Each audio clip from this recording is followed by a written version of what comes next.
course, I'm joined by two guests, Mr. Swana and, of course, Professor Booysen. Thank you so much for waiting. Of course, it's been an interesting day, lots happening right here at The Rock, and, of course, a lot to unpack. Prof, we were talking a little bit earlier on about who are the kingmakers of this particular election. I'm asking that question because I saw a picture, trending on social media showing Julius Malema, I think it was 2016 at the time, Mail and Guardian front page saying Kingmaker on top of him, and of course he was sitting on a chair. On his left, I think it was the DA, and on his right it was the ANC, and he was of course dubbed the Kingmaker. So who are the Kingmakers of this election particularly? And of course, as you look at that national board with the 52 parties, who are those will then be making it to Parliament? Yes, the Kingmakers are those who fill the numerical gap that the ANC in most cases here would need in order to get to 50% majority. Yeah. And that depends on the size. Several of the smaller parties, because they're way beyond 10%, ANC would need between 8 and 10 percentage points to get there. They're just too small. But the parties like the EFF, IFP, smaller than the EFF, would also be a kingmaker, and a whole range of possible 2 and 3 seat parties can also, if they come together, help the ANC or other parties reach that. In KwaZulu-Natal province, where of course the case where MK party has the bulk of the votes, and EFF could be, and Julius Malema expressed willingness today to stand into that role, could be the kingmaker there. Nationally, yes, the big kingmakers are needed, and that is possibly why we hear there are rumors of cooperation between big parties like ANC and the DA even, but the big shots are having their meetings today. So kingmakers all over, and even smaller parties like Patriotic Alliance that will possibly have a good 9 seats in Parliament will probably be trying to play the kingmaker role. We heard Gayton McKenzie say he's very willing to do that. EFF, its media briefing today said yes, they've worked with the ANC, they've worked with the DA, but they would prefer working with the DA with the ANC, because the ANC will never grow again. That's his argument.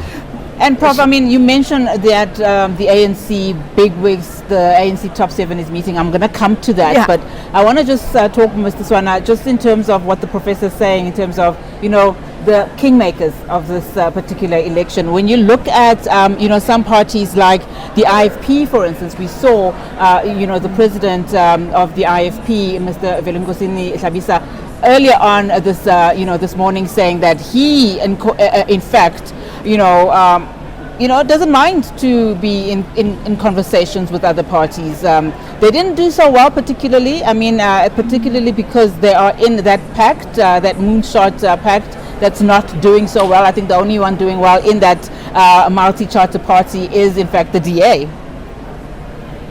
Yeah, that's a good name as well, the IFP.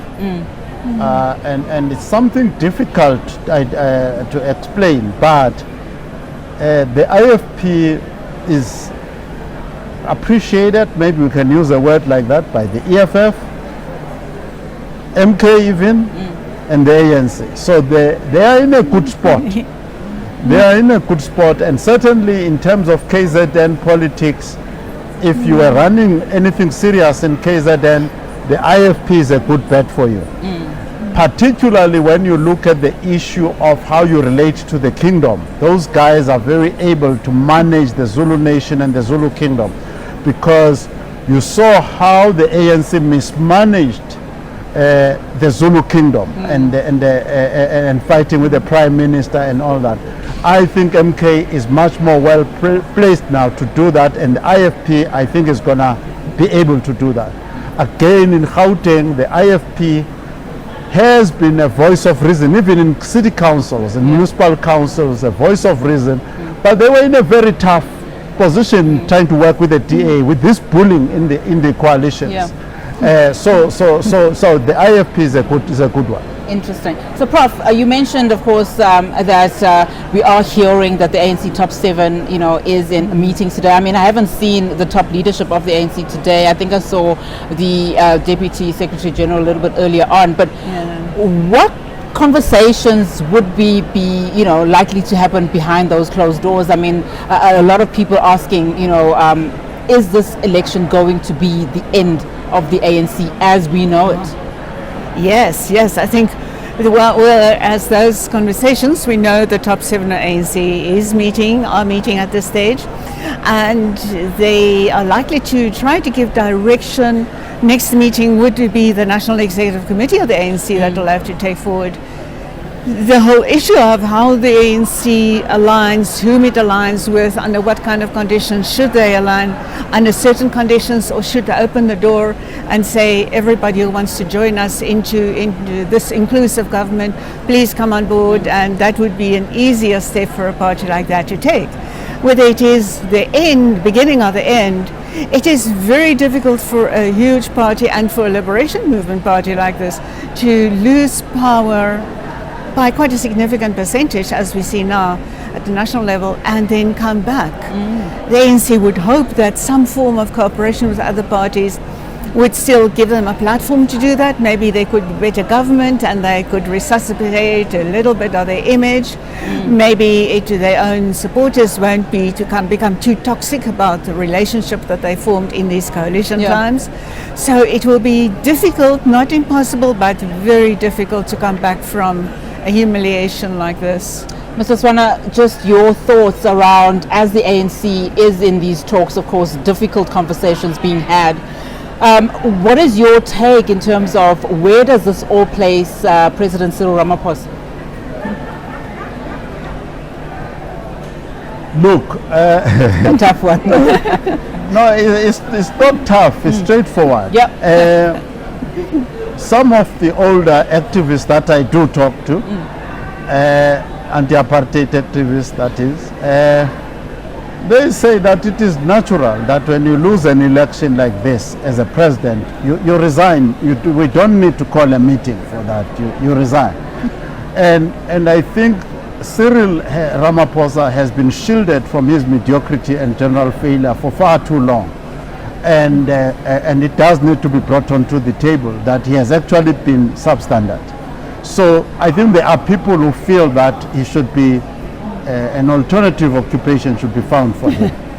Then Malema was very gracious today in not going too much in that direction, but showing both the MK and the ANC that is very flexible to negotiate a pact with them, even if it's separately, within the stipulated period, so that they meet all the deadlines that the law requires for forming a government. So, but Cyril Ramaphosa has been abandoned by the billionaires and the multimillionaires who put money into CR17. So his position is precarious, and I do not see why he should be protected. Can I just add one sentence? Absolutely. The ANC hasn't got an alternative at this stage. We know Paul Mashatile doesn't even, by good reports, doesn't even regard himself as an alternative to step in, to go into an ANC National Elective Conference to get a new leadership for the party. And Secretary General's other serious contender would usually be, is not a serious contender in this case. So I really think there is no alternative but to keep Ramaphosa for the time being. And I mean, just on that point, if there is no alternative for him, I mean, the likes of the MK party, for instance, have not closed the door on the ANC, but they've made it very clear that they will not be negotiating with an ANC of Cyril Ramaphosa. Yes, indeed. There is no negotiation. They see it. EFF, IFP refers to the parties as failed, close the door. EFF says out with Zuma, out with Ramaphosa, and that is the big victory of this election, that they think this does close the door on Ramaphosa, but I don't think the ANC will agree. Mr. Swana, as we wrap this conversation, just your thoughts on what the professor is saying, particularly in the fact that they are saying there is no alternative to Ramaphosa? It's my first time. I mean, and I think that it's a stratagem for people to protect themselves. Absolutely. All right. I think that's where we're going to have to wrap it for now. Thank you so much to you both for your time. Of course, the bell rang a little bit earlier on, and as you know, that is an indication that the numbers are changing once more. Of course, looking at the voting districts completed at the moment, it's sitting at 99.59%, if my eyes can see that far. But thank you so much to you both.